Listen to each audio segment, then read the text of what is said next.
Hi guys, and welcome to the SamLabs tutorial video. In this video, I'm going to be showing you how to use the compare block in the SamSpace app. The compare block is a really useful function that allows you to compare a numerical input to a particular logical condition that you've set, and that sends a true or false whether that condition is met or not met. To use this function, I'm going to be showing you with a light sensor and an RGB LED how this works. The first thing I'm going to do is quickly show you how to pair the blocks as well. So if I go in, I can go to my connect blocks, pair my light sensor, and that is now connected. You can see the light on the side. Likewise, I'm going to turn on my LED, which I already paired, and that automatically jumps in and shows a white light. So those are two blocks now ready to use. If I go over to the left, I can see the my block section where I've got both the light sensor and the LED ready to go. By dragging both of those onto the canvas, I'll be able to start creating my program. The number that you can see on the screen is actually the reading on the light sensor. So if I cover the light sensor with my hand and make it darker, you can see that that number goes down. And if I uncover it and hold it up towards the light, you can see that that number gets higher. So we've got a really interactive way of exploring the amount of light levels around us.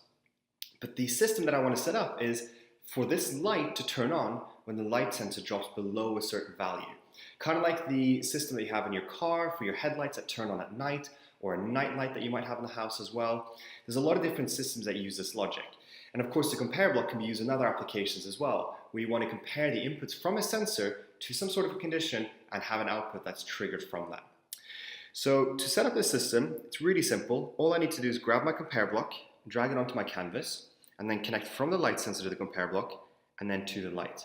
Now by default, that compare block is going to say equal to 60. Now that's not the condition that I want, because I want to set it to be less than or equal to 30. So when it's less than or equal to 30, so when it's darker than 30 in the room, I want my light to turn on.